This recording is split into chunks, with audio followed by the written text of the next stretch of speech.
Hello one अस्सलाम वालेकुम दोस्तों, वेलकम बैक टू कुछ नया जानो।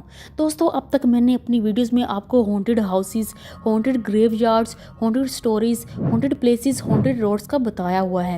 लेकिन आज की इस वीडियो में मैं आपको हॉन्टेड डॉल्स का बताऊंगी जो हकीकतन असेबज़दा डॉल्स हैं और अभी भी मौजूद हैं।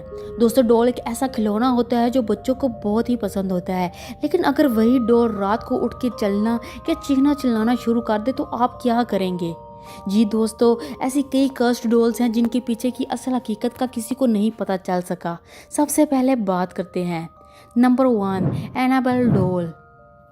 दोस्तों, एनाबेल डॉल को तकरीबन हर कोई जानता है क्योंकि इस डॉल पे 2 मूवीज़ बन चुकी हैं। लेकिन हकीकतन असल की कहानी में ये डॉल मूवी में दिखाई जाने वाली बहुत ही ड्रोनी शक्ल की नहीं है, बल्कि बहुत ही मासूम दिखने वाली डॉल है जो कि एक बहुत ही खस्ता हाल मशहूर paranormal investigator Ed Lorraine Warren की कलेक्शन में एक स्पेशल ग्लास केस के अंदर कैद है, जिसके बाहर साफ वार्निंग में लिखा गया है, पॉजिटिवली डू नॉट ओपन।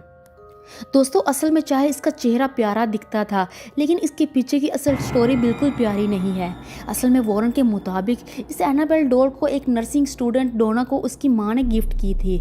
डोना और उसकी दोस्त एंकी दोनों रूममेट थी। जब वो दोनों रूम में नहीं होती थी तो वो डॉल पूरे रूम और अपार्टमेंट में घूमती रहती थी।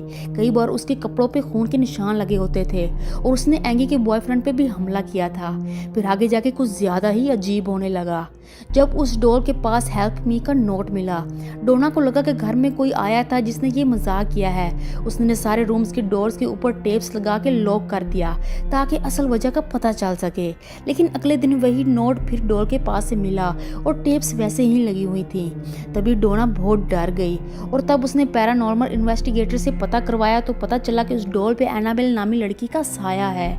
उसके पास से डोना ने उस डॉल को स्पेशल ग्लास में बंद करवा दिया और आज तक वही do not open warning note के साथ कैद है। Number 2, Robert doll. दोस्तों, इस रॉबर्ट नामी डॉल की कहानी भी बहुत ड्रोनी है। दोस्तों, रॉबर्ट डॉल हाथ से बनाई गई 3 फीट लंबी डॉल है, जैसे कि इंसानी बच्चा होता है। इसको फ्लोरिडा के आर्टिस्ट रॉबर्ट जीन ओटो को उसकी सालगिरह के मौके पर उसके दादा ने गिफ्ट किया था। 1904 में जब जीन बच्चा था तब उसके दादा उसको जर्मनी के सफ़र के दौरान से उसको ख़रीदा था। शुरू में सब नॉर्मल चल रहा था और वो डॉल को जीन के ही कपड़े पहनाए गए थे, लेकिन आगे जाके अजीब होने लगा। वो डॉल खुद ही अपने जज्बात का इजहार करने लगी और ख़ुद को रॉबर्ट कहने लगी। साथ ही ऑटो फैमिली ने यह भी नोट किया कि जीन रॉबर्ट डॉल से बातें करता है और आगे से एक अजीब आवाज़ में उसको जवाबात भी मिलते हैं। दोस्तों, इन्वेस्टिगेटर्स का ये भी कहना था कि उस डॉल को ऑटो फैमिली की एक नौकरानी ने अपने किसी ज़ाती बदले की खातिर उस कास्ट डॉल को उनके घर भेजा था। खैर, मामला तब ज़्यादा ख़राब हुए जब ऑटो फैमिली ख़ानदान की एक औरत ने उनको रॉबर्ट डॉल से जान छुड़वाने का मशवरा दिया तो कुछ ही डेज़ में उस औरत की पुरस्कार तरीके से मौत वाक़या हो गई। इस तरह वो डॉल उसी घर में रही और जब खुद रॉबर्ट जीन आर्टिस्ट का इंतकाल 1974 में हो गया तो उस घर को एक औरत ने ख़रीद लिया और उस डॉल को अपने घर में ही रख लिया। लेकिन जब वो उस डॉल की हरकतों से तंग आ गई तो आखिर में उसने उस डॉल को फोर्ड ईस्ट मोर्टिलो म्यूज़ियम को डोनेट कर दिया और आज भी वो डॉल उस म्यूज़ियम में मौजूद है। Number 3, Mandy the haunted doll. दोस्तों, ये बच्चे की शक्ल में दिखने वाली डॉल इस वक्त कनाडा कीजनल म्यूज़ियम में मौजूद है। इसको डोनेट करने वाली औरत ने म्यूज़ियम वालों को बताया कि मैं इस डॉल से इसलिए छुटकारा पाना चाहती हूँ क्योंकि ये रात को रोती है और चीखने चिल्लाने की आवाज़ें इसके अंदर से आती हैं और ये जिस कमरे में भी पड़ी हो अगले ही दिन उस कमरे की हालत ख़राब हुई रहती है। हर चीज़ बिखरी और टूट फूट का शिकार होती है। एक बार तजुर्बा करने के लिए इस मैंडी डॉल के पास एक और डॉल को रख दिया गया और अगले ही दिन देखा तो उस डॉल के टुकड़े टुकड़े हो गए थे और म्यूज़ियम में रहने वाले लोगों का ये भी कहना था कि हमें इसको एक अलग डिस्प्ले में रखना चाहिए क्योंकि जहाँ भी इसको रखते हैं वहाँ हर चीज़ बिखर जाती है। और कई बार तो वहाँ की इंतज़ामिया का कहना था कि वहाँ का दोपहर का खाना भी गायब हो जाता है और कई बार उस डॉल की तस्वीर लेने वाले लोगों के कैमरास भी फेल हो जाते हैं।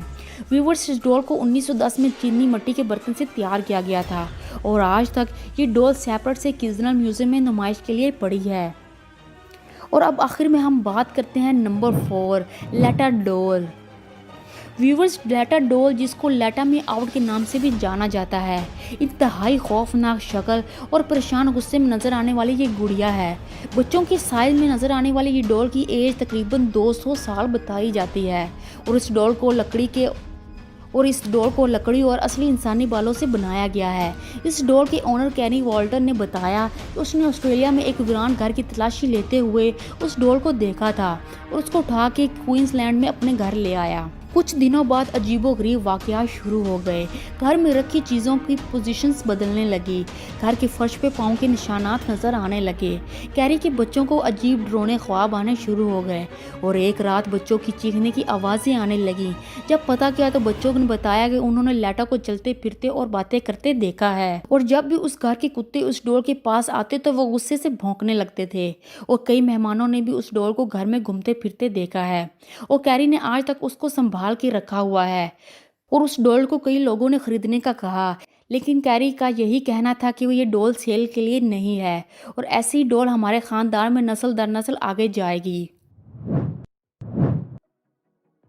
चलिए दोस्तों, वीडियो यहीं ख़त्म करती हूँ। मज़ीद नए नए वीडियोज़ के लिए चैनल को सब्सक्राइब करते हो जाएं, वीडियो को लाइक करना ना भूलें।